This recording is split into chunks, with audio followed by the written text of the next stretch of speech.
ఈ ఈ 4 ప్రశ్నలు తో ఒక ఈ ప్రశ్నావళిలో ఒక సెషన్ అయిపోతుంది. ఒక పార్ట్ అయిపోతుంది అన్నట్టు.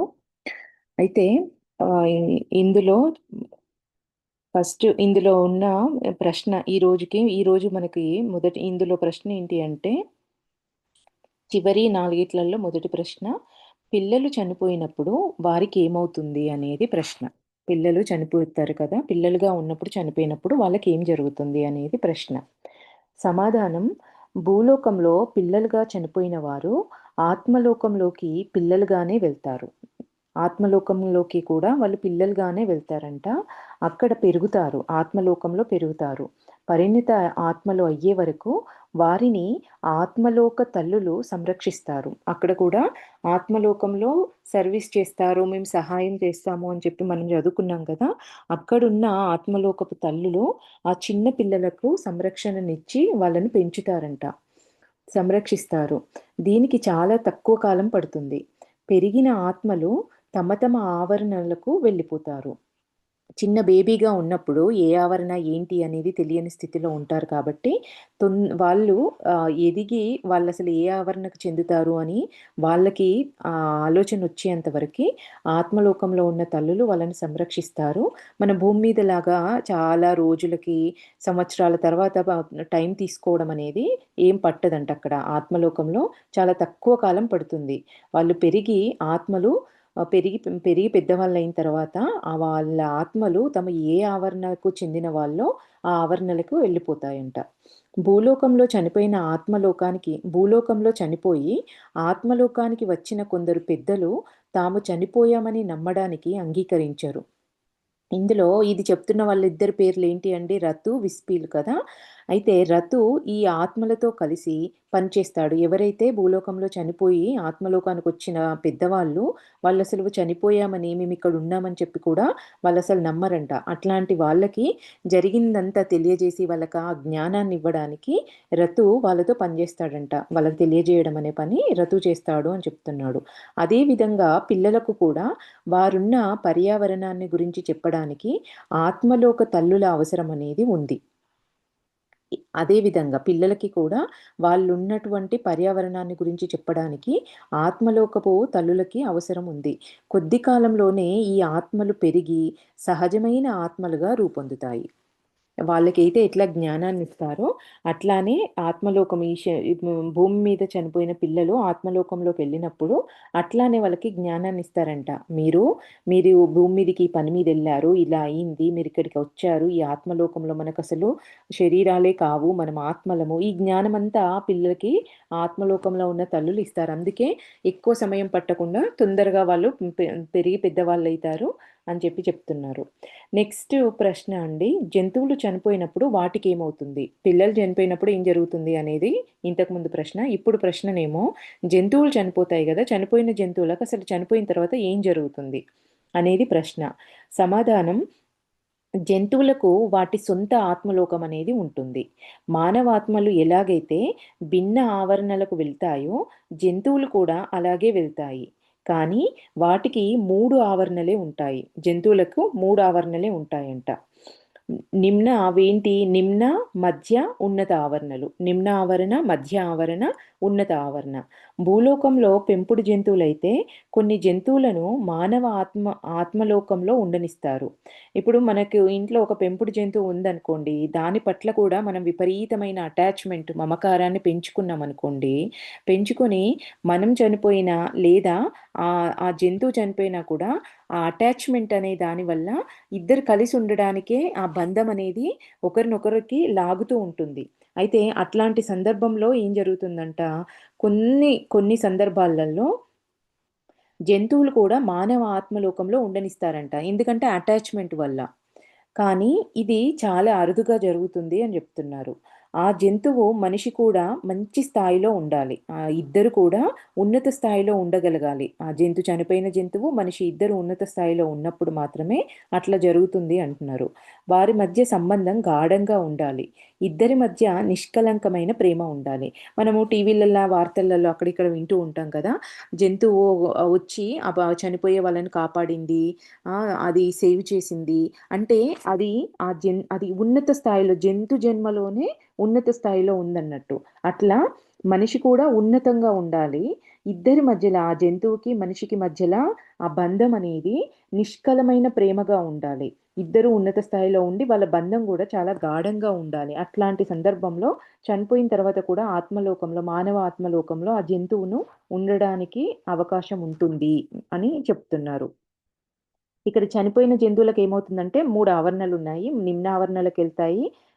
వాటి వాటి స్థాయిని బట్టి నిమ్న, మధ్య ఆవరణలకెళ్తాయి. కొన్ని జంతువులు మనుషుల దగ్గర పెరిగిన పెంపుడు జంతువులైతే వాళ్ళ బంధాన్ని బట్టి వాళ్ళిద్దరూ మానవ మానవ లోకంలో ఉన్నట్టుగానే ఆత్మలోకంలో ఆ జంతువు కూడా ఉండే ఛాన్సెస్ ఉంటాయి అనేది సమాధానం. నెక్స్ట్ ప్రశ్న, ఆత్మలోకంలోని ఆత్మలు ఎన్ని వేళలా ఆత్మలోకంలోని ఆత్మలు అన్ని వేళలా సంతోషంగా ఉంటాయా? ఆత్మలోకంలో ఉన్నవాళ్ళు అన్ని వేళలా సంతోషంగా ఉంటారా అనేది క్వెషన్ అండి. సమాధానము, మేము ఎప్పుడు సంతోషంగానే ఉంటాము. కానీ మనుషులు వ్యతిరేకమైన దారి పడుతున్నప్పుడు మాకు విచారం కలుగుతుంది. ఆత్మలకు కూడా విచారం కలుగుతుంది. ఎప్పుడు మనము భూమి మీద ఉన్న మనుషులు వ్యతిరేకమైన దారిలో, సరికాని మార్గాలలో వెళ్తున్నప్పుడు మేము విచారపడతాము అంటున్నారు. ఎప్పుడ ఎప్ ఆత్మలు కూడా విచారం కలుగుతుంది. ఎప్పుడంటే మనుషులు ఆధ్యాత్మికంగా తప్పు చేస్తున్నప్పుడు అంటే ఆధ్యాత్మికంలో ఉండి తప్పులు చేస్తున్నప్పుడు మాకు చాలా బాధ కలుగుతుంది అంటున్నారు. భూలోకంలో మా ఆత్మీయులు న్యాయం చేయమని విలపిస్తున్నప్పుడు, వ్యతిరేక ఆత్మల చేతిలో బాధలు పడుతున్నప్పుడు, ఇవన్నీ లేనప్పుడు మేము సంతోషంగా ఉంటాము. మన వల్లే వాళ్ళు పడే బాధలు, వాళ్ళకంటూ సొంతంగా బాధలు ఏం లేవు. మన వల్లనే వాళ్ళకి బాధలన్నీ. ఏం చెప్తున్నారు చూడండి. మనము సరైన దారిలో నడవనప్పుడు విచారం కలుగుతుందంట. లేదు అంటే మనం ఆధ్యాత్మికంగా ఉండి తప్పులు చేస్తున్నప్పుడు బాధపడతారంట. ఇంకా భూలోకంలో మనం ఇక్కడుండి న్యాయం చేయమని, మనకు కష్టం వచ్చినప్పుడు నాకు న్యాయం చేయమని విలపిస్తున్నప్పుడు, బాధపడుతున్నప్పుడు, ఏడుస్తున్నప్పుడు హ్మ్, వ్యతిరేక ఆత్మ అంటే సరికాని మనుషులతోటి బాధలు పడుతున్నప్పుడు, వ్యతిరేక ఆత్మల చేతులలో బాధలు పడుతున్నప్పుడు మేము ఎంతో విచారపడతాము, బాధపడతాము. ఇవేవి లేనప్పుడు మేము సంతోషంగానే, సకారాత్మకంగానే ఉంటాం. మాకు నిజంగా తెలుసు దేవుడున్నాడని. అంతిమంగా ఆయనను చేరడానికి మేము పురోగమిస్తున్నామని. దీనితో మేమెంతో ఆనందంగా ఉంటాం. అంటే కష్టాలొచ్చినప్పుడు ఏంటి బాధలేంటి? నాకీ దేవుడున్నాడా అసలు అని చెప్పేసి మనం అనుకుంటాం కదా! అట్లా మేమెప్పుడు అనుకోము. మాకు తెలుసు అంతిమంగా మేము ఆయన్ని చేరడం కోసమే మా ప్రయాణం అనేది ఉందని, దేవుడనేవాడు ఉన్నాడు అని చెప్పేసి మాకు తెలుసు. అందుకే మేమెప్పుడు ఆనందంగానే ఉంటాము అంటున్నారు. నెక్స్ట్ ప్రశ్న అండి. ఆత్మలన్నీ దేవుడిని కలిసాయా? ఆత్మలోకంలో ఉన్న ఆత్మలన్నీ ఆ దేవుణ్ణి కలిసాయా అనేది ప్రశ్న. సమాధానం, లేదు. ఉన్నత ఆవరణలోని కొన్ని ఆత్మలు దేవుడిని కలిశాయి. కానీ మేము ఆత్మలోకంలో ఉన్నాం గనక దేవుడున్నాడని అందరికీ తెలుసు. మేము కలవకపోయినప్పటికీ కూడా ఆయనున్నాడు అనేది ఖచ్చితంగా మాకు తెలుసు. కానీ మేమందరము కలవము. ఈ దేవుణ్ణి కలవలేదు. ఉన్నత ఆవరణలో ఉన్న కొన్ని ఆత్మలు మాత్రం ఆ మూల చైతన్యాన్ని, ఆ పరమాత్మని కలిసాయి అంటున్నారు. ఇక్కడ దేవుడన్న ప్రతిసారి పరమాత్మ, అన్నింటికి మూలమైనది ఆ పరమమైన ఆత్మ. దాని గురించే మాట్లాడతారు వీళ్ళు దేవుడు అని అన్న ప్రతిసారి. ఆయన సృష్టి సౌందర్యాన్ని, తెలివిని మేము చూడగలం. ఆయన ఉన్నాడని, మమ్మల్ని సంరక్షిస్తూ ఉంటాడని మా ఉపచేతనాత్మక మనసులకి, మా అంతరంగాలకి తెలుసు. ఆయన సృష్టి సౌందర్యాన్ని, ఆయన తెలివిని మేము చూడగలము. ఆయన ఉన్నాడని, మమ్మల్ని ఎప్పుడూ సంరక్షిస్తూ ఉంటాడని మా అంతరంగానికి తెలుసు అని చెప్తున్నారు. నెక్స్ట్ ఈ ఈ 4 ప్రశ్నలు అయిపోయాయండి. ఇప్పుడు కొత్త టాపిక్ ఏంటి అనంటే, ఆత్మ ఉపచేతనాత్మక మనసు. ఇక్కడ నేను మీకు ఇంతకుముందు చెప్పాను.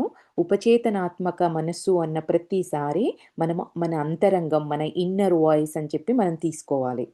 అయితే ఇందులో టాపిక్ పేరొచ్చేసి ఆత్మ, ఉపచేతనాత్మక మనసు. ముందుగా కొంచెం ఇంట్రడక్షన్‌గా కొన్ని మాటలు ఇచ్చారు. ఏమంటున్నారు ఇందులో అంటే, భూలోకంలో పునర్జన్మించడం ప్రమాదం. అందుకని దేవుడు చెడు నుంచి మీకు రెట్టింపు రక్షణనిచ్చాడు. మీ ఉపచేతనాత్మక మనసు అంటే అంతరంగం మీ ఆత్మ మార్గదర్శి. అంతఃప్రేరణను ఎన్నడూ అణచవద్దు. మన ఇన్నర్‌గా వచ్చే వాయిస్‌ని ఎప్పుడూ అణచవద్దు. ప్రజలు మిమ్మల్ని పిచ్చివారనో, వింతగా ఉన్నారనో అంటారని ఎన్నడూ భయపడవద్దు. అంతఃప్రేరణ దేవుడిచ్చిన ప్రతిభ. భౌతిక మనస్సుకు యజమానిగా ఉండండి. బానిసగా కాదు. ఏమంటున్నారు చూడండి. మన మైండ్‌కి యజమానిగా ఉండండి. అంటే మనం చెప్పింది అది వినాలి. అది చెప్పినట్టుగా దానికనిపిచ్చిందల్లా మనం దానింట పరిగెడుతూ చేయకూడదు. దానికి నువ్వు కూర్చో, ఇది వద్దు, అది ఇది తిను, లేదా ఇది చెయ్యి అని చెప్పినప్పుడు, నువ్వు ఇది కొను అనన్నప్పుడు, నిజంగా మనము అది అవసరమా నాకిప్పుడు అనేది మనం ఆలోచించి డెసిషన్ తీసుకొని దాన్ని వద్దు అని చెప్పి పక్కన పెట్టగలగాలి. అంటే అట్లా మనం చెయ్యగలుగుతున్నామంటే మనం యజమానిగా ఉన్నట్టు. లేదు అది చూపిచ్చిందల్లా కావాల్సింది కావాలి అనిపిచ్చిన దాని వెంట అన్నింటి వెంట మనం పరిగెడుతున్నామంటే మన మనసుకి మనం బానిస. అంటే మన భౌతిక మనసుకి మనం బానిసలుగా ఉన్నాము అని అర్థం. ఇక్కడ వాళ్ళదే చెప్తున్నారు. భౌతిక మనస్సుకు మీరు యజమానిగా ఉండండి. బానిసల్లాగా కాదు. ఆధ్యాత్మిక అభ్యున్నతికి ఒకే ఒక్క కారణం మనసులో హృదయపూర్వకంగా కోరిక ఉండటమే. అంటే మీ అంతరంగంలో ఉన్న మీ మనసులో ఏమంటున్నారిక్కడ? ఆధ్యాత్మిక అభ్యున్నతికి ఒకే ఒక్క కారణం మనసులో హృదయపూర్వకంగా కోరిక ఉండటమే అంటే ఉపచేతనాత్మక మనసులో కలగాలి. అంటే అంతరంగంలో కలిగిన ఆ కోరికనే నిజమైన కోరిక. అదే మీ ఆధ్యాత్మిక అభ్యున్నతికి కారణమవుతుంది. అది ఆహ్, అదే మీ హృదయపూర్వకంగా ఉండాల్సిన కోరిక కూడా. ప్రపంచానికి చూపించడానికి మారకండి. అదే ప్రపంచం కనుక మారండి.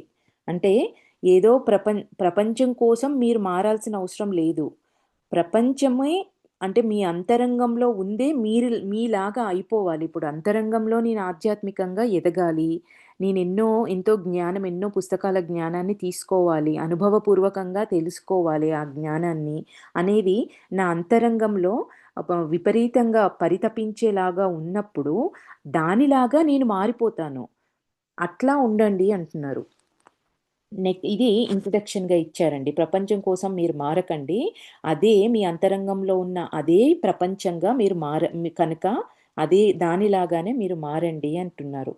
ఇంకా ఇందులో ప్రశ్నలు స్టార్ట్ అవుతున్నాయి. మొదటి ప్రశ్న, ఉపచేతనాత్మక మనసు, ఆత్మ 2 ఒకటేనా? అంటే మన అంతరంగము, ఆత్మ ఇవి 2 ఒకటేనా అనేది ప్రశ్న. సమాధానం, మీ అంతరంగం గురించి భూలోకంలో ఎన్నో నిర్వచనాలు, అపోహలు ఉన్నాయి. ఇంతకు ముందే మీకున్న అభిప్రాయాలను వదిలిపెట్టమని మిమ్మల్నందరినీ కోరుతున్నాం. ఇంతకు ముందు చెప్పాము. ఇప్పుడు కూడా ఇంతకు ముందు ఈ మీ ఉపచేతనాత్మక మనస్సన్నా, ఇంకా సబ్‌కాన్షియస్ మైండ్ అన్నా, వీటికి సంబంధించి భూమి మీద ఏవేవి అయితే అభిప్రాయాలున్నాయో అవన్నీ వదిలిపెట్టేయండి. మేమేం చెప్తున్నామంటే, ఉపచేతనాత్మక మనసు అంటే మీ అంతరాత్మ. దీనినే ఉన్నత మనసు, ఉన్నత ఆత్మ లేదా ఆన్ ఆంతరిక వాణి అని కూడా అంటారు. అంతరాత్మ అన్నా, ఉన్నత ఆత్మ అన్నా, లేక ఆంతరంగిక వాణి అని కూడా అని అంటారు అంటున్నారు. ఈ ఉపచేతనాత్మక మనసు ఇచ్చే భావనలను అంతఃప్రేరణ అని అంటారు. మీరు భూలోకంలో భౌతిక శరీరంలో ఉన్న ఆత్మ స్వరూపం. భూలోకంలో ఉన్ భౌ భూల్ మీరు భూలోకంలో భౌతిక శరీరంలో ఉన్న ఒక ఆత్మ. దేవుడు మిమ్మల్ని ముందుగా ఆత్మగా సృష్టించాడు. మానవ సత్తగా కాదు. ముందుగా మనమంటే ఏంటి మొదటగా మనం ఆత్మస్వరూపులం. ముందుగా మీరు ఆత్మస్వరూపులుగా మీరు సృష్టించబడ్డారు. ఆ ఆత్మకు ఒక ఉపచేతనాత్మక మనస్సు ఉంది. అంతరంగం అనేది ఉంది. ఆత్మ శాశ్వతమైన మీ ఆత్మ శరీరం. ఆత్మ అనేది శాశ్వతమైంది మీ ఆత్మ శరీరం. భూలోకంలో భౌతిక శరీరం ఉన్నట్టుగానే మీ ఆత్మ శరీరాన్ని ఆత్మ అని అంటారు. అది శాశ్వతమైంది. అంటే ఇప్పుడు మనకిక్కడ ఇక్కడ ఒక శరీరం ఉంది కదా! ఇక్కడ మనం భూమి మీద బ్రతకాలంటే ఖచ్చితంగా ఈ రక్త మాంసాలతో తయారైన ఈ శరీరం అవసరం. దాని ద్వారానే మనం అనుభవాలు పొందుతాము. ఎట్లా అయితే భూలోకంలో మీకొక భౌతికమైన శరీరం ఉన్నట్లుగానే మీ ఆత్మ శరీరానికి కూడా ఆత్మ మీ ఆత్మని కూడా మీ ఆత్మనే ఒక శరీరము ఉంది. దాన్నే మీరు ఆత్మ అంటారు. దీన్ని కదా శరీరము, ఈ శరీరానికి ఒక పేరు ఎట్లా ఉందో, అట్లానే మీ ఆత్మ శరీరాన్ని ఆత్మ అని అంటారు అంటున్నారు. అది శాశ్వతమైంది. ఉపచేతనాత్మక మనసు మీ నిజమైన ఆధ్యాత్మిక మనసు. శరీరాన్ని, మనస్సును చెప్పే దానిని వినరు. ఇక్కడ ఒక సెకండ్. శరీరాన్ని భౌతిక మనస్సు నడిపిస్తున్నట్లుగానే ఆత్మను ఉపచేతనాత్మక మనస్సు నడిపిస్తుంది. ఎట్లా అయితే మన శరీరానికి మన భౌతికమైన మనస్సు ఇది ఎందుకుంది భౌతికమైన మైండ్ ఈ శరీరాన్ని ఎప్పుడు కాపాడుతుంది. భయము ఇవన్నీ ఇందులో ఉంటాయి. ఈ భౌతికమైన మనసులోనే ఉంటాయి. దాని పని ఏంటి అనంటే ఈ శరీరాన్ని ఎప్పుడు కాపాడడం. శరీరానికి ఎప్పుడు మంచి మంచి సౌకర్యాలను అందించడం. దాని పని. అట్లానే మన అంతరంగం అనేది ఆత్మని నడిపిస్తుంది అంటున్నారు. ఈ అంతరంగం నుంచి వచ్చే మెసేజెస్ కానీ ఇవన్నీ ఇది ఆత్మ యొక్క మనస్సు అంటున్నారు. ఆత్మ, ఉపచేతనాత్మక మనస్సు 2 శాశ్వతంగా కలిసి ఉంటాయి. ఎట్లా అయితే ఈ ఫిజికల్ మైండ్, శరీరం ఇట్లా ఉందో అట్లానే ఆత్మ, మన అంతరంగం అనేది 2 శాశ్వతంగా కలిసి ఉంటాయి అంటున్నారు. అందుకే అంతరంగం నుంచి వచ్చిన మెసేజెస్ అన్నీ మన ఆత్మ నుంచి వస్తున్నట్టుగా మనం తీసుకుంటున్నాం. నెక్స్ట్ ప్రశ్న, ఉపచేతనాత్మక మనస్సు చేసే పని ఏమిటి? ఇక్కడ ఉపచేతనాత్మకాన్ని మళ్ళీ చెప్తున్నానండి అన్న ప్రతిసారి మీరు అంతరంగంగానే తీసుకోవాలి. మిమ్మల్ని రక్షించే ఇక్కడ ఉపచేతనాత్మక మనసు చేసే పని ఏంటి అని అడిగిన ప్రశ్నకి సమాధానం, మిమ్మల్ని రక్షించే మీకు దారి చూపే వెలుగు ఉపచేతనాత్మక మనసు. ఇది ఆధ్యాత్మిక రాడర్‌లా పనిచేస్తుంది. ఎట్లా అయితే ఇది ఒక రాడరు ఎప్పుడు సిగ్నల్స్‌ని ఎట్లా మనకు పంపుతూ ఉంటుందో, అట్లానే ఈ ఉపచేతనాత్మక మనస్సనేది మీ ఆత్మ నుంచి మీకొక రాడర్‌లాగా పనిచేస్తుంది. అట్లా మనకు ఆ మెసేజెస్ అన్నింటిని పంపిస్తుంది అంటున్నారు. ఆధ్యాత్మికంగా తప్పు నిర్ణయం తీసుకున్నప్పుడు ఇది మిమ్మల్ని హెచ్చరిస్తుంది. అలా అది మీ ఆత్మను రక్షిస్తుంది. కానీ ఆధ్యాత్మిక మార్గం అంటే దురాకర్షణ ప్రతిఘటించటమే కాదు. అంటే ప్రతీదీ ఇది కాదు అని ప్రతిఘటించడమే కాదు. తప్పు చేయకుండా ఉండడం అనేది సరిపోదు. మిగిలిన వాటి అన్నింటికన్నా దైవ మార్గంలో ఆధ్యాత్మికంగా సరైనదేదో అది చెయ్యాలి. ఇప్పుడు నేను పని చేస్తున్నప్పుడు అది చెయ్యకు అని మెసేజ్ ఇవ్వడం ఒక్కటే చెయ్యదు. అదొక్కటే విషయం కాదు. నువ్వు చెయ్యకూడదు అని చెప్పేసి మిమ్మల్ని ప్రతిఘటించడం ఒకటే కాకుండా, మీరు దైవ మార్గంలో ఆధ్యాత్మికంగా సరైంది చేసేలాగా కూడా అది మిమ్మల్ని ప్రోత్సహిస్తూ ఉంటుంది. ఇది చెయ్యకు అంటే ఇంకా చేసేది వేరే ఉంది. కాబట్టి మీరు ఆ దారిలో నడవాలని కూడా చెప్తుంది అంటున్నారు. అందువల్ల చెడు పనులు చేయకుండా ఆత్మను నివారించి కాపాడటమే కాకుండా నైతికంగా సరైన దాని వైపు మీ అంతరంగం మీకు దారి చూపిస్తుంది. చెడు పనులు చేయకుండా ఆపుతుంది. హ్మ్. సరైన పనులు నైతికంగా సరైన పనులు చేసేలాగా మిమ్మల్ని ఆ దారి చూపిస్తుంది మీకు అని చెప్తున్నారు. ఈ 2 పనులు కూడా చేపిస్తుంది. ఆపుతుంది, చేయించుతుంది. సరికానివి చేస్తున్నప్పుడు ఆపుతుంది. మంచి దారిలోకి వెళ్ళేలాగా మనకి దారి చూపిస్తుంది. ఈ మన అంతరంగం అనేది అని చెప్తున్నారు. నెక్స్ట్ ప్రశ్న, ఉపచేతనాత్మక మనసు మన చేతనాత్మక మనసు వంటిదేనా? ఇప్పుడు ఇందులో అన్నీ ఈ అంతరంగం గురించిన ప్రశ్నలే వస్తాయండి ఈ చాప్టర్‌లో. ఆత్మ, ఉపచేతనాత్మక మనస్సు ఈ చాప్టర్ పేరే అది. కాబట్టి అన్నీ మన అంతరంగానికి సంబంధించి, ఆత్మకు సంబంధించిన ప్రశ్నలు ఇందులో వస్తాయి. ప్రశ్న ఏంటి అనంటే, ఉపచేతనాత్మక మనస్సు మన చేతనాత్మక మనస్సు వంటిదేనా? అనేది ప్రశ్న. సమాధానం, ఉపచేతనాత్మక మనస్సు అంటే అంతరంగం అనేది మన చేతనాత్మక లేదా భౌతిక మనస్సు 2 వేర్వేరు. మన అంతరంగము, మన భౌతిక మనస్సు అనేది 2 వేరు వేరు. ఒకటి కాదు. ఒక వ్యక్తికి బాగా అభివృద్ధి చెందిన తెలివైన భౌతిక మనస్సు ఉండవచ్చు. అంటే బాగా చదువుకొని ఎంతో సమాజంలో గొప్ప పేరు తీసుకొచ్చుకొని, ఏదో భౌతికంగా ఉన్న తెలివితేటలతో ఉండడము, అనేదే నిజమైన గెలుపు అని మన భూమి మీద ఎట్లా అనుకుంటారో, దాన్నే ఈయన అంటున్నారు. అట్లా ఉన్నాడు అంటే అర్థం ఏంటి? ఈ భౌతికమైన మనస్సనేది ఎంతో అభివృద్ధి చెందింది.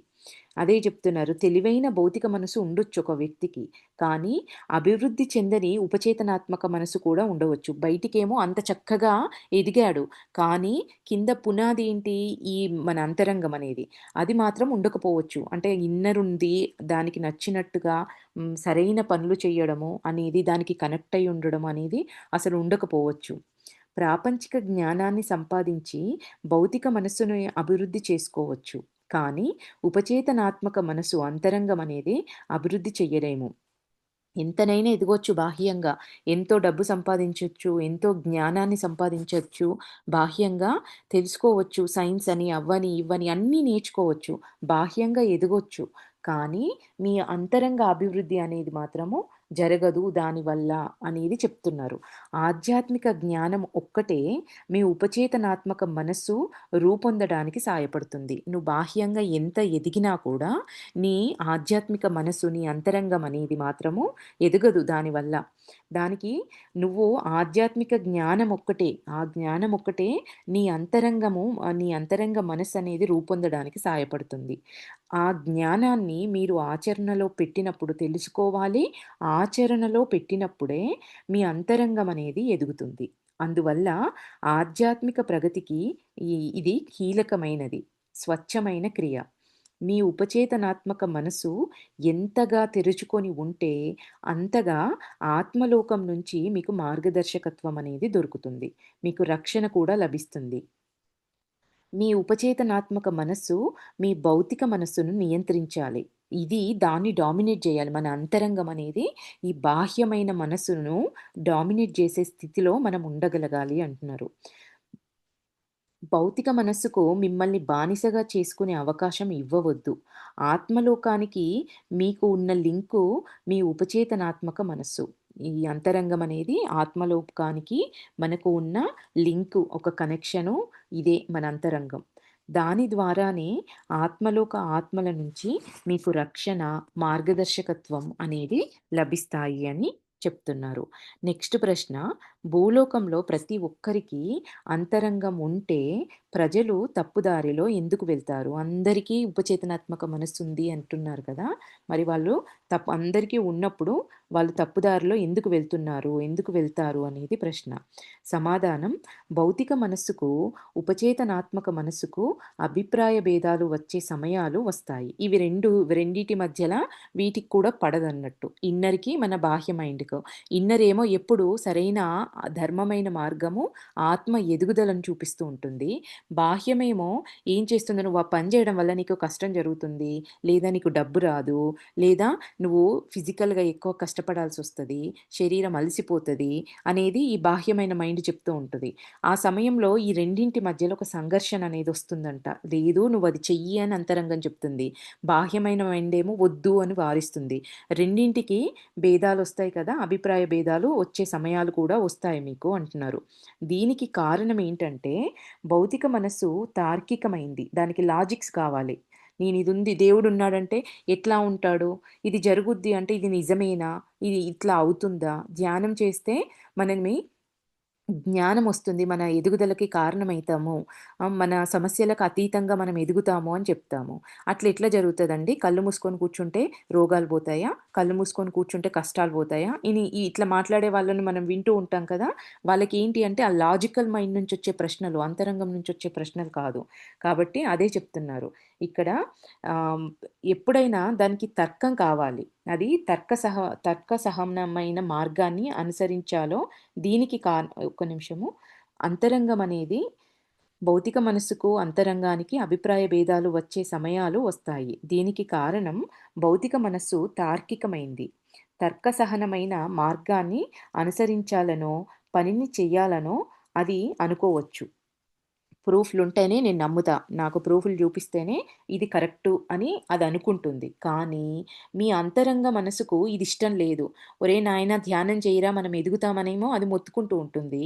ఇదేమో లేదు లేదు దాన్ని కళ్ళు మూసుకొని కూర్చుంటే బోరింగుంది ఏమొస్తది అని చెప్పేసేమో బాహ్యమైన మైండ్ చెప్తూ ఉంటుంది. కాబట్టి అట్లాంటి సందర్భంలో ఏం జరుగుతుందంట, దానికి ఇష్టం ఉండదు. బాహ్యమైన మైండ్‌కు కూర్చోవడం అనేది ఇష్టం ఉండదు. 2 మనసులు యుద్ధం చేస్తున్నట్లుగా అనిపిస్తాయి. అవును అని అది, కాదు అని ఇది. రెండింటి మధ్యలో ఒక యుద్ధం అనేది, అంతరంగ యుద్ధం అనేది జరుగుతున్నట్టుగా అనిపించవచ్చు. కానీ ఇది మంచి విషయమే. ఎందుకంటే మన అంతరంగము ఓపెన్ ఫైట్ జేస్తుంది. ఇది కాదు అని చెప్తుందంటే, మనము అంతరంగం ఓపెన్ అయ్యే ఉంది. క్లోజ్ అయ్యి లేదు అని అర్థం. ఇక్కడ ఉపచేతనాత్మక మనసుకు అందుకని ఇది మంచిదే అంటున్నారు. ఇది మంచి విషయం. రెండింటి మధ్యల అభిప్రాయ భేదాలు రావడం, 2 అట్లా యుద్ధం చేసుకోవడం అనేది మంచిదే. ఎందుచేతనంటే ఉపచేతనాత్మక మనసుకు, భౌతిక మనస్సుకు యుద్ధం జరగకపోతే, మీ ఉపచేతనాత్మక మనసు పనిచేయడం లేదని, మీ భౌతిక మనస్సు దానిని పూర్తిగా నియంత్రిస్తోందని అర్థం. ఎప్పుడైనా మన లోపల ఈ సంఘర్షణలు జరుగుతున్నాయి అంటే చక్కగా మనం సంతోషించాలి. ఎందుకంటే మన అంతరంగం అనేది యాక్టివ్‌గా ఉంది అని మనం అర్థం చేసుకోవాలి. భూలోకంలో ఏ మనిషి పూర్తిగా ఉపచేతనాత్మక మనసు చెప్పిన విధంగా నడుచుకోలేడు. ఇంత ఓపెన్‌గా ఉన్నా కూడా పూర్తిగా అది ఇచ్చిన ప్రతి మెసేజ్‌ని ఎవ్వరు తీసుకొని అనుసరించలేరు. ఆ విధంగా నడుచుకోలేరు అంటున్నారు. ఎందుకంటే సగటు మనిషి ఉపచేతనాత్మక మనసు చాలా కొంచెం అంటే ఎంతంట 1% కానీ, 2% కానీ తెరుచుకొని ఉంటుందంట. 100%లో మన అంతరంగం అనేది 1 లేదా 2% మాత్రమే ఓపెన్ అయ్యి ఉంటుందంట.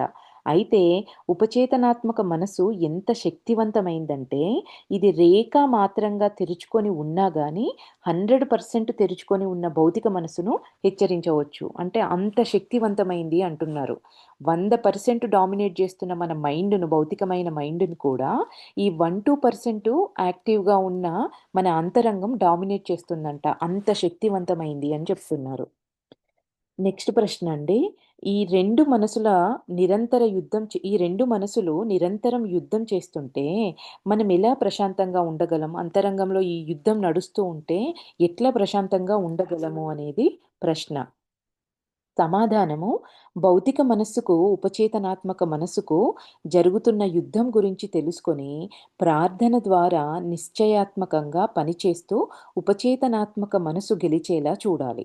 ఇక్కడ ఏం చెప్తున్నారు చూడండి. ఇట్లా యుద్ధం జరుగుతున్నప్పుడు భౌతిక మనస్సుకు, మన అంతరంగ మనసుకు జరుగుతున్న యుద్ధం గురించి తెలుసుకోవాలి మొదటగా.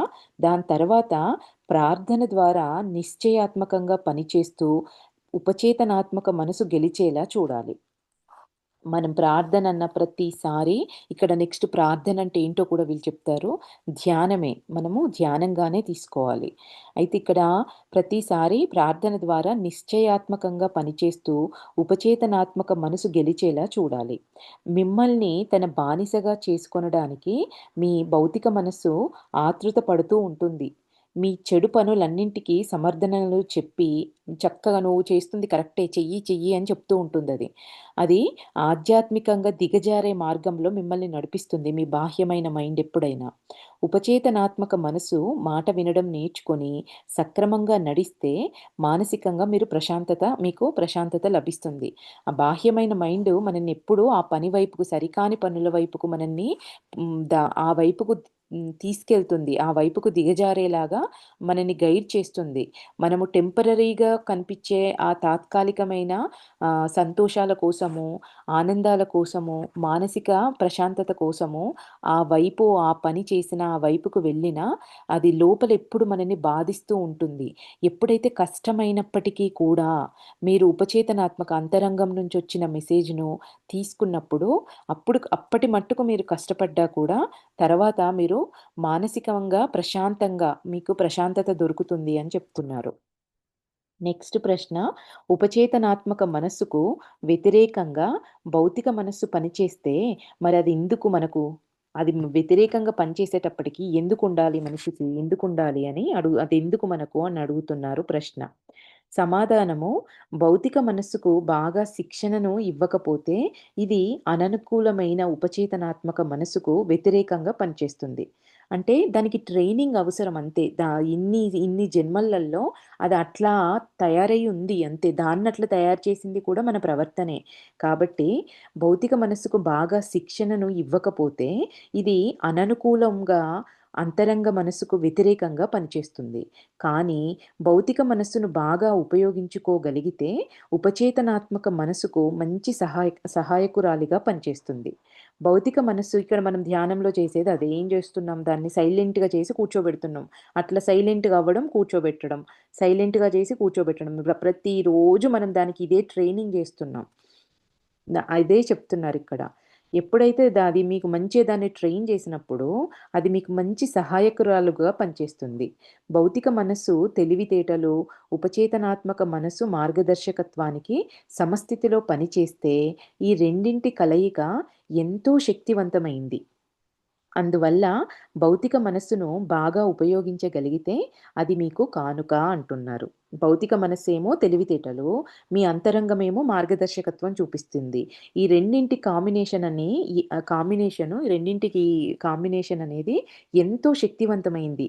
అందుకే భౌతిక మనస్సు బాగా ఉపయోగించగలిగితే ఇంక మీకు అదొక మంచి గిఫ్ట్ అన్నట్టే భూలోకంలో అనేది వీళ్ళు చెప్తున్నారు. భౌతిక మనస్సు ఒక పరీక్ష కూడా మీకు. మీ సంకల్ప స్వేచ్ఛను ఉపయోగించి మీ అంతరంగాన్ని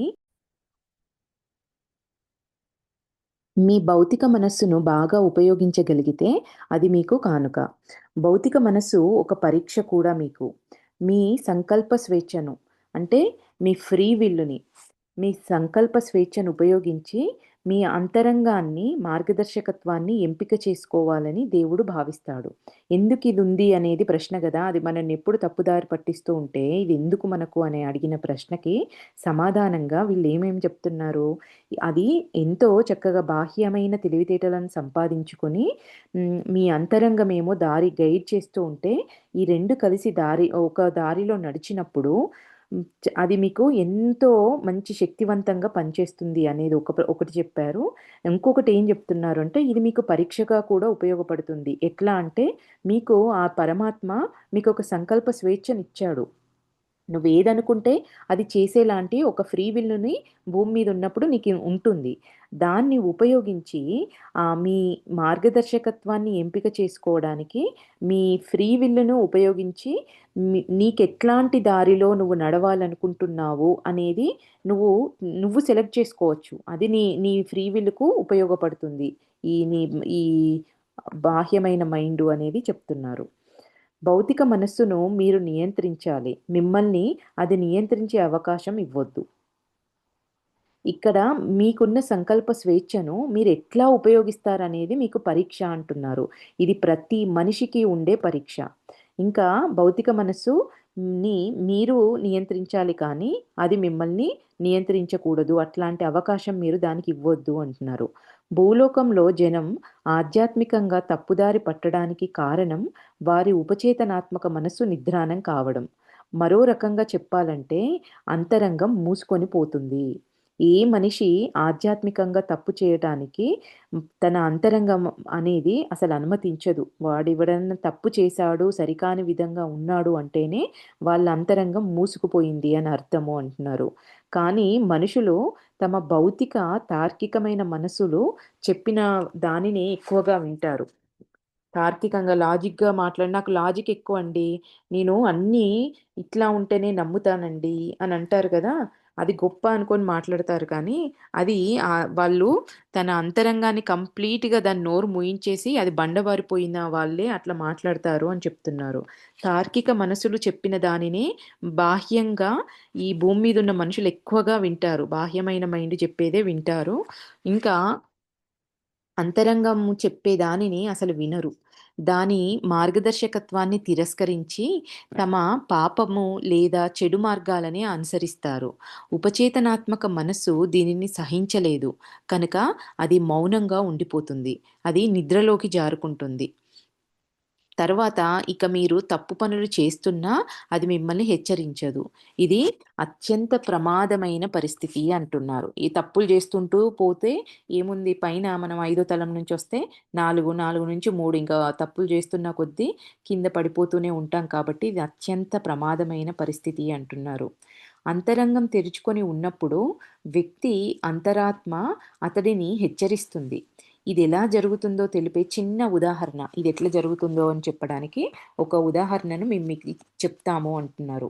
మీరు ఎవరినైనా బాధ పెట్టినప్పుడు, వారి గురించి చెడుగా ఆలోచించినప్పుడు, మీ అంతరంగం అనేది మిమ్మల్ని హెచ్చరిస్తుంది.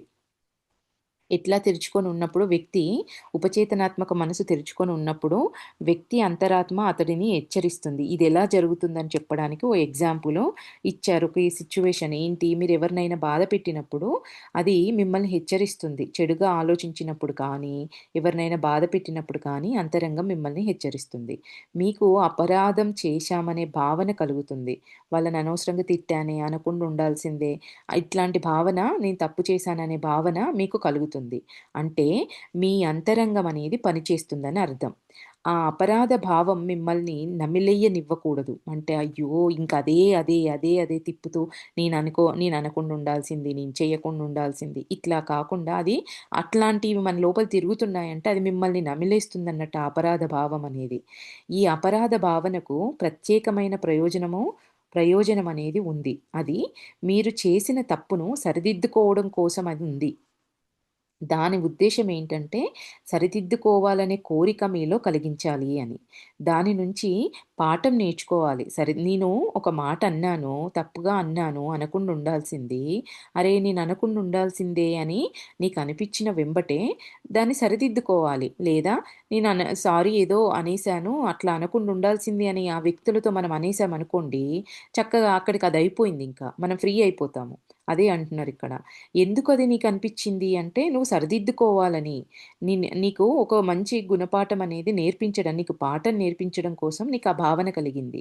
ఆ పొరపాటును మళ్ళీ చెయ్యకుండా ఉండాలని చెప్పేసి నీకు లోపల నుంచి ఆహ్, ఆహ్, అలా అనిపించింది. ఒకసారి ఇలా చేస్తే అపరాధం పోతుంది. వెంబటే మనం రియలైజ్ అయ్యి, అట్లా మనం ఆ దారిలో వెళ్ళకుండా, ఆ పనులు చెయ్యకుండా మనం రియలైజ్ అయినప్పుడు, ఇంకా ఆ భావన అనేది పోతుంది.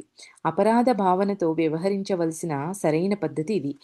అట్లా పదే పదే అది మనల్ని నమిలేస్తుంది. పదే పదే అది లోపల నుంచి చేయకుండా ఉండాల్సింది, నేను అనకుండా ఉండాల్సింది అని పదే పదే అనిపించినప్పుడు, దాని నుంచి ఇంకొకసారి అట్లాంటి పనులు చేయకుండా, దాని నుంచి మనం పాఠం నేర్చుకున్నప్పుడు, నీకు ఆ అపరాధ భావన అనేది పోతుంది అంటున్నారు. మీ అపరాధ భావనను అణిచిపెట్టి, మొదటి నుంచి నిర్లక్ష్యం చేసి, తప్పు చేశామని తెలిసినా మీ అంతరంగంను మౌనంగా ఉండమని చెబితే, దాని సలహాను మీరు తిరస్కరిస్తున్నారని అర్థం. ఇలా పదే పదే చేస్తే ఇంకా మీ అంతరంగం అనేది నిద్రాణమైపోతుంది. ఒకవేళ మీరు పాపం చేసినా, మీ అంతరంగం ఇక మిమ్మల్ని ఎప్పటికీ హెచ్చరించని పరిస్థితికి మీరు దిగజారిపోతారు. అట్లాంటి పరిస్థితి వస్తుంది అంటున్నారు.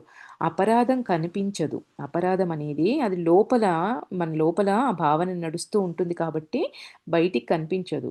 పైగా అది కనిపించదు కనుక మీరు అపరాధం ఏమీ చెయ్యలేదని భావిస్తూ మిమ్మల్ని మీరు మోసం చేసుకుంటారు.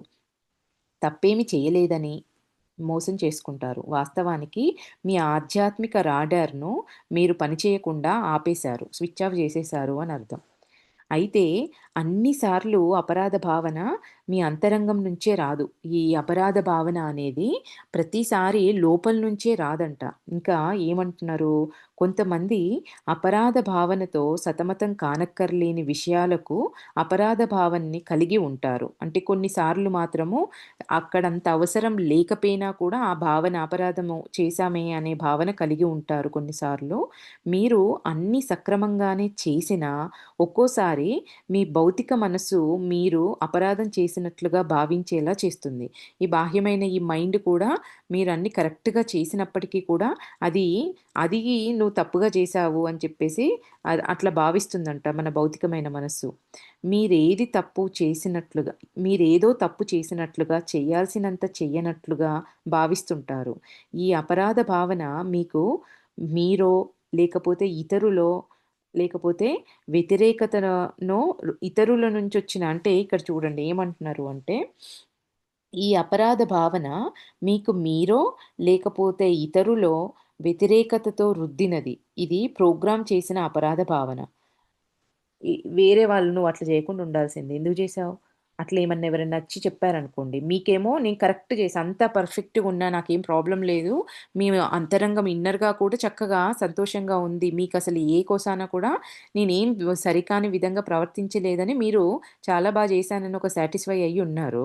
ఎవరో వచ్చి "నువ్వట్లా జేయకుండా ఉండాల్సింది, నువ్వెందుకు జేశావు" అని చెప్పేసి వాళ్ళ అభిప్రాయాన్ని మన పైన రుద్దినప్పుడు కూడా మనకు ఆ అపరాధ భావన అనేది కలుగుతుంది. ఇది ఎవరి ద్వారానో ప్రోగ్రామ్ చేసిన అపరాధ భావన అంటున్నారు. భౌతిక మనస్సు ద్వారా కలిగే అపరాధ భావన మీ ఎదుగుదలకు ఆరోగ్యకరమైంది అయితే కాదు. పదే పదే మనం బాధపడుతూ ఉంటాం కదా! అది మీ ఎదుగుదలకైతే కారణం కాదు అంటున్నారు. ఉపచేతనాత్మక మనస్సు ఇచ్చే మార్గదర్శకత్వం ద్వారా కలిగే అపరాధ భావనకు, భౌతిక మనస్సు ద్వారా కలిగే అపరాధ భావనకు మధ్య గల తేడాను తెలుసుకునే విచక్షణ మీకు ఉండాలి. మైండ్ నుంచి ఏదొస్తుంది, అంతరంగం నుంచి ఏదొస్తుంది అనేది ఆ రెండింటి మధ్యల ఉన్న తేడాని మనం తెలుసుకోవాల్సిన విచక్షణ మీకుండాలి అంటున్నారు. ముందు ముందు కలిగేది స సంకేతం. రెండోది మోసం, ట్రిక్. ఫస్టు మన లోపల నుంచొచ్చే మొదటి ఆలోచన ఎప్పుడైనా ఆ మొదటి ఆలోచన అనేది మన అంతరంగం నుంచొస్తుంది. అది మనల్ని రీచ్ అయ్యేలోపే రెండో ఆలోచన వచ్చేస్తుంది. అది మన భౌతికమైన మైండ్ నుంచొస్తుంది. అది మిమ్మల్ని మోసం చేస్తుంది అని అర్థం రెండో ఆలోచన అంటున్నారు. తప్పు ఆలోచన వల్ల, నమ్మకాల వల్ల ఇది కలుగుతుంది. మీరు ఎదగకుండా ఇది నివారిస్తుంది. అపరాధ భావన కలిగినప్పుడు మిమ్మల్ని మీరు విశ్లేషించుకొని, మీరు నమ్మే ఎవరినైనా మీరు నమ్మితే మీ దగ్గర వాళ్ళెవరైనా సంపూర్ణంగా మీరు ఏది చెప్పినా కూడా వాళ్ళు మిమ్మల్ని సంపూర్ణంగా నమ్మే వ్యక్తులు ఎవరైతే ఉన్నారో వాళ్ళతో మాట్లాడండి అంటున్నారు. మిమ్మల్ని సంతోషపెట్టాలనుకునే వారితో, మీరు వినాలనుకున్నది చెప్పే వారితో మాట్లాడొద్దు. అంటే కొంతమంది మనం వాళ్ళు చేసేది సరికాంది అయినప్పటికీ కూడా ఏదో స్తుతి అంటారు గదా! ముఖస్తుతి. అట్లా చేసి వాళ్ళ పనులు చేసేసుకొని ఎళ్ళిపోతారు. అట్లాంటి వాళ్ళ దగ్గర మాత్రం చెప్పొద్దు. వాళ్ళు ఏదో మీరు సంతోషపడతారని, మీరు చెప్పింది అట్లాంటి వాళ్ళ దగ్గరికెళ్ళి మీరు ఈ విషయాలను చెప్పొద్దు.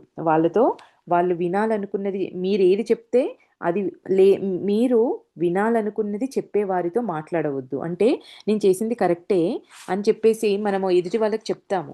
చెప్పి అవునవును కరెక్ట్‌గానే ఉంది. నువ్వు చేసింది కరెక్ట్ అని చెప్పి అట్లా మాట్లాడే వాళ్ళతో మీరు మీ విషయాలను చెప్పవద్దు. మీకు సత్యం చెప్పే వారితో, నిజమైన జ్ఞానం అది కఠినంగా ఉన్నప్పటికీ కూడా చేసిన పనిలో ఇది సత్యము, ఇది సత్యం కాదు, నువ్వు చేసింది కరెక్ట్ కాదు అని 2 చెప్పేవాళ్ళు, విశ్లేషించి చెప్పగలిగే వాళ్ళతోటి చెప్పండి. నిజమైన జ్ఞానం ఉన్నవారితో మాట్లాడండి. అప్పుడు మీకు అర్థమవుతుంది అంటున్నారు. ఇది నెక్స్ట్ ప్రశ్న ఏంటంటే, మనుషులు పెద్దవారవుతున్న కొద్దీ మన అంతరంగము అభివృద్ధి చెందుతుందా? ఇది ఎట్లా ఉంటుంది అంతరంగం అనేది?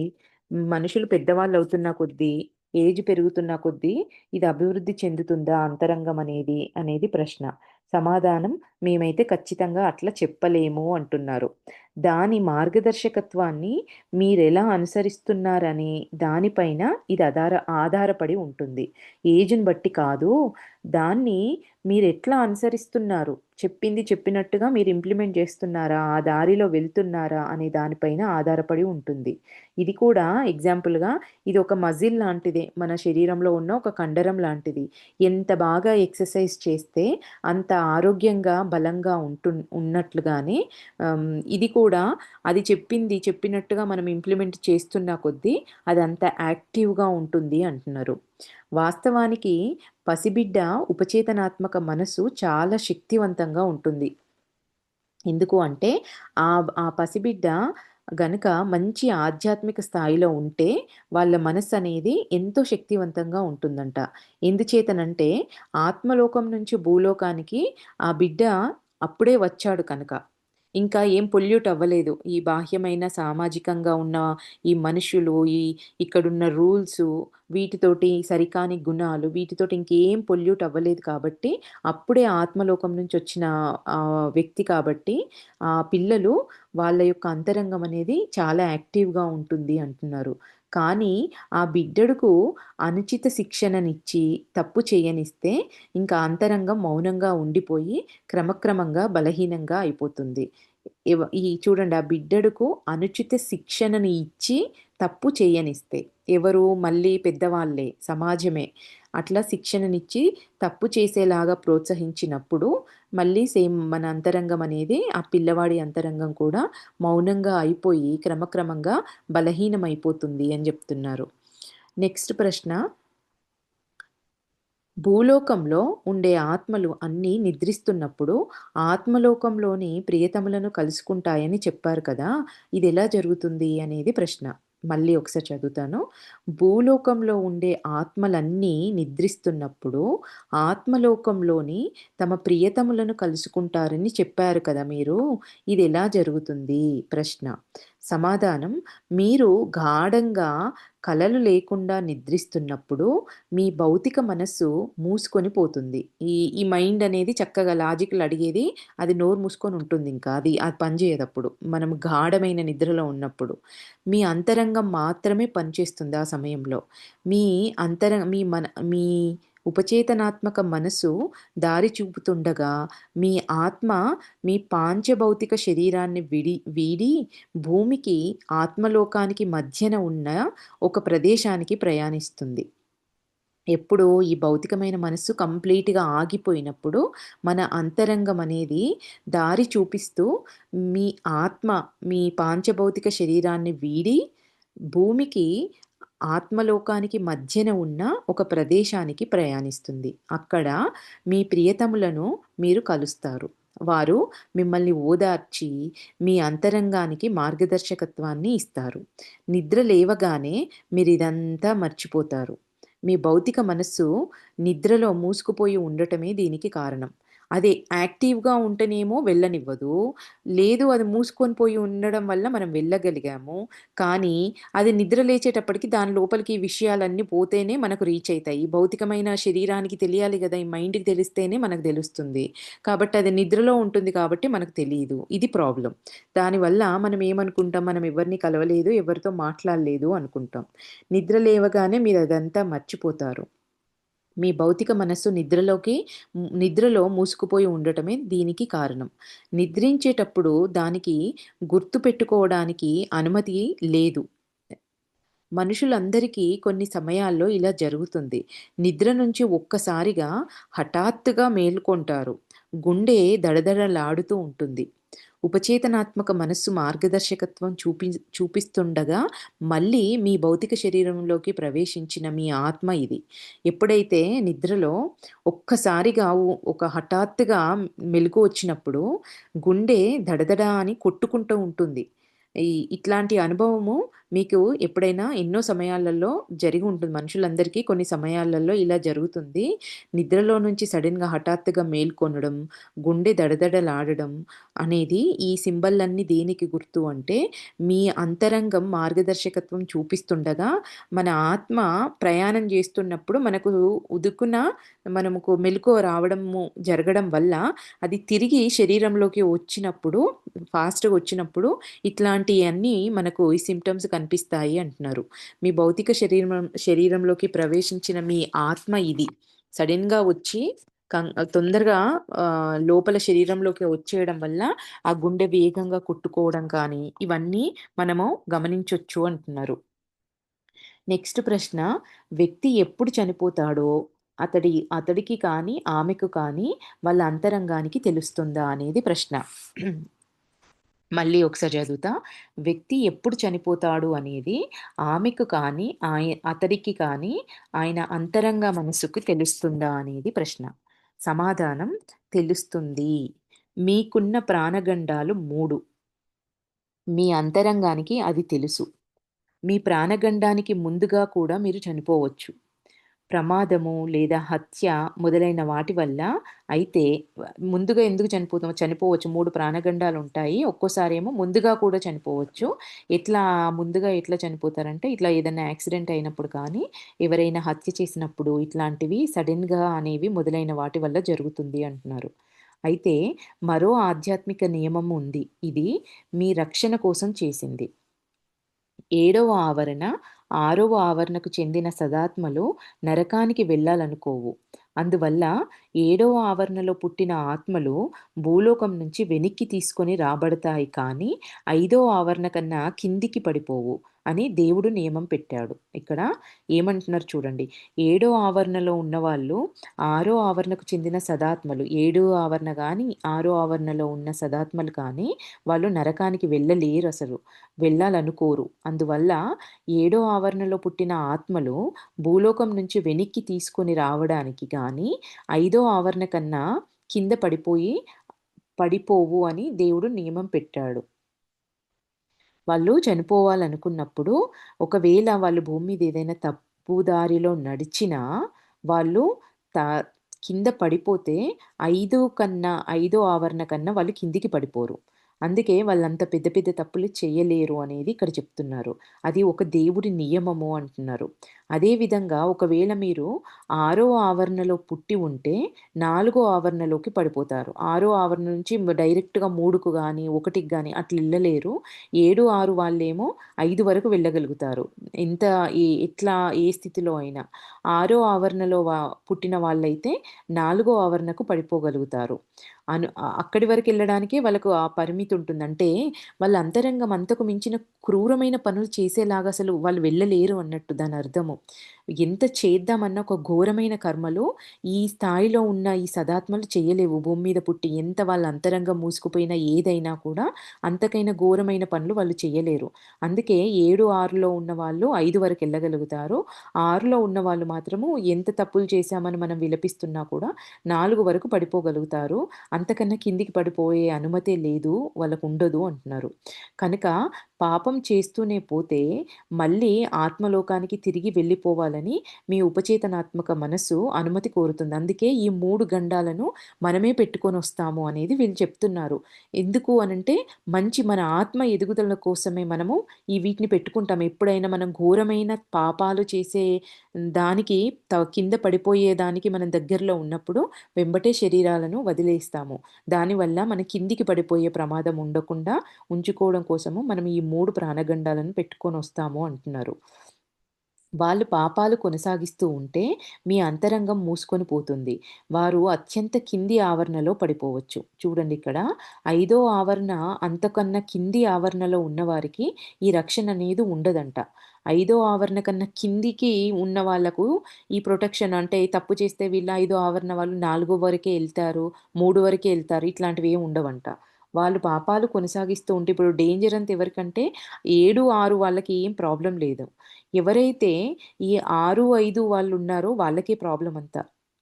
వాళ్ళు ఇప్పుడు మనం 'సూర్యదాస్' కథలో కూడా ఆయన ఫస్ట్‌గా నీలు, సూర్యదాస్ ఇద్దరు ఐదో ఆవరణ వాళ్ళు.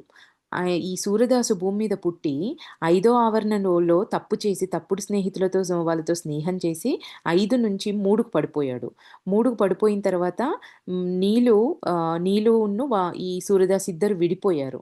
విడిపోయారు కాబట్టే ఎట్లా అయినా నీలుని కలవడానికి నేను ఈసారి కఠినమైన జన్మ తీసుకొని, నా కర్మలన్నీ ప్రక్షాళన చేసుకొని నేను ఉన్నతంగా ఎదుగుతా అని చెప్పేసి భూమి మీదకొచ్చాడు.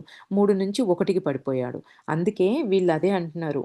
ఈ కింది ఆవరణలో పడిపోవచ్చు. ఇంకా ఒకటో ఆవరణకు కూడా పడిపోవచ్చు. అందుకే భూలోకంలో జీవించడం అనేది అత్యంత ప్రమాదం అంటున్నారు వాళ్ళు. కానీ ఆధ్యాత్మికంగా మాత్రం పురోగతి సాధించడానికి ఆత్మలు ఈ ప్రమాదాన్ని కూడా స్వీకరిస్తాయి. ఎందుకు ఇంత డేంజర్ అయినా, ఇంత పడిపోతామన్నా, ఇంత ఘోరమైన స్థితి ఉంటదని తెలిసినా కూడా మనం ఎందుకు జన్మలు తీసుకుంటున్నామంటే ఒక్కటే ఒక్క కారణం ఆధ్యాత్మికంగా ఎదగడము అనేదే ఒక్క రీజను. దానికోసము మనం ఇంత సాహసానికి ఒడిగట్టి ఈ భూమి మీదకొచ్చి ఈ జనన మరణ చక్రంలో పడి తిరుగుతూ ఉన్నాము. ఎదగడం, పడిపోవడము, ఇది సరికాదు, అది సరికాదు అని చెప్పేసి మనము అనుకుంటూ మంచిదాన్ని మంచిది కాదనుకుంటున్నాం. మంచిది కాని దాన్ని మంచిదనుకోని తప్పులు చేస్తున్నాం. అందుకే వీళ్ళేమంటున్నారు, అసలు కొన్ని ఆత్మలు భూమి మీదకి రావడానికి అసలు ఇష్టపడరంట. ఆ భూమి మీదకి అమ్మో! భూమి మీదకెళ్ళడమా? ఎవరైతే ధైర్యంగా ఉన్నవాళ్ళు, డేరున్న వాళ్ళు మాత్రమే భూమి మీద జన్మ తీసుకుంటారంటారు.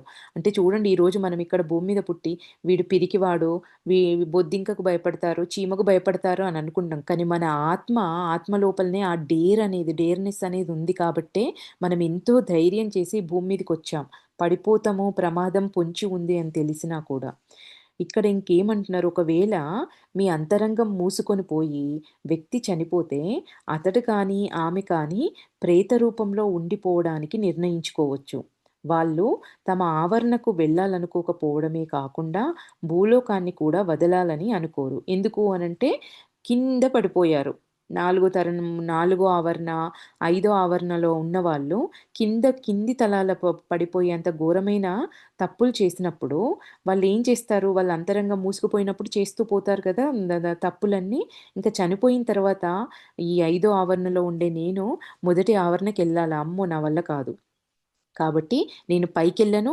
భూమి మీద ఆల్రెడీ శరీరం వదిలేశాడు. కాబట్టి భూమి మీదనే ఇక్కడే ఉంటే నేనంత ఘోరమైన తలాలకెళ్ళాల్సిన అవసరం ఉండదు అని, వాటిని తప్పించుకోవచ్చు అని చెప్పేసి నిర్ణయించుకుంటారు.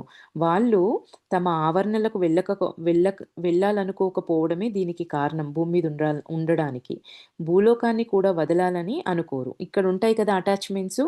ఇక్కడ భూములు, ఇక్కడ జాగలు, ఇక్కడ ఇష్టమైన వాళ్ళు, ఆస్తులు, పిల్లలు లేదా వస్తువులు, వీటన్నిటి మీద అటాచ్‌మెంట్ పెట్టుకొనుంటాడు కాబట్టి ఖచ్చితంగా పైకి వెళ్లరు. ఇక్కడే పట్టుకొని వాళ్ళే ప్రేతాత్మల్లాగా తిరుగుతూ ఉంటారు, దయ్యాల్లాగా. ఎక్కువ భూలోకాన్ని వదలాలని కోరుకోరు. చెడు ఆత్మలు జలగల్లా భౌతిక శరీరాలను అంటిపెట్టుకొని ఉంటారు. అంటే శరీరం వదలకుండా ఇంకా ఎంతో రోగగ్రస్తమయ్యే శరీరము అది అది చిన్నాభిన్నంగా అయిపోయి శరీరం నిండా రోగాలతో ఉండి కూడా ఇంకా ఆ శరీరాన్ని పట్టుకొని వేలాడుతూ ఉంటారు. వాళ్ళు జలగల్లా పట్టుకొని ఉంటారు, పైకెళ్ళడానికి ఇష్టపడకుండా అంటున్నారు. ఈ ఆత్మలకు తాము చనిపోతే ఎక్కడికి వెళ్తారో తెలుసు గనక భౌతిక ప్రపంచాన్ని వదలాలని వాళ్ళనుకోరు. దానికి భయపడతారు అంటున్నారు.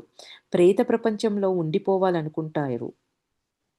కొన్ని కేసుల్లో మానవులు చనిపోయినప్పుడు తాము చనిపోయినట్లుగా వారికి తెలియదు. ఆ వ్యక్తి ఇంకా ఆత్మలా కాలేదు. ఇంకా ప్రేత రూపంలోనే ఉన్నాడు. అంటే చనిపోయాడు అన్న విషయం కూడా, నేను చనిపోయానన్న విషయం కూడా తెలియకపోవడం వల్ల అట్లనే ఉండిపోతారు, ఆ జ్ఞానం లేకపోవడం వల్ల అనేది కొన్ని విషయాలలో అట్లా జరుగుతుంది అని చెప్తున్నారు. నెక్స్టు ఇంకొక ప్రశ్న. చెడు ఆత్మలే ప్రేత రూపాన్ని పొందుతాయా అనేది ప్రశ్న. సమాధానము లేదు. చనిపోయినప్పుడు మానవ సత్తలన్నీ ప్రేత రూపాన్ని పొందుతాయి. ఇక్కడ ప్రేత అన్న ప్రతిసారి మన యాస్ట్రల్ బాడీ అండి. Third body. Astral body. ప్రేత రూపాన్ని పొందుతాయి. తర్వాత ప్రేత శరీరాలను వదిలి ఆత్మసత్తలుగా మారుతాయి. అందువల్ల ఒక మనిషి చనిపోయినప్పుడు సహజంగా జరిగే మార్పు ఇలా ఉంటుంది. ఎట్లా అయితే సహజమైన మార్పు, విత్తనం నుంచి మొక్క, మొక్క నుంచి చెట్టు ఎట్లా అయితే సహజంగా మార్పు ఉందో అట్లనే మనకి కూడా మొదటగా మనిషి రూపం, మనిషి నుంచి ప్రేత శరీరము, ప్రేత శరీరం నుంచి ఆత్మ రూపంలోకి మారుతారు. ఇది చెడు ఆత్మలే ప్రేత రూపాన్ని పొందుతాయా అంటే కాదు అని, లేదు, అట్లా జరగదు. ఈ సహజంగా జరిగే క్రమం ఏంటి అంటే మనిషి నుంచి ఆస్ట్రల్ బాడీ నుంచి ఆత్మల్లాగా ట్రాన్స్ఫార్మ్ అవుతారు అనేది సమాధానం అండి.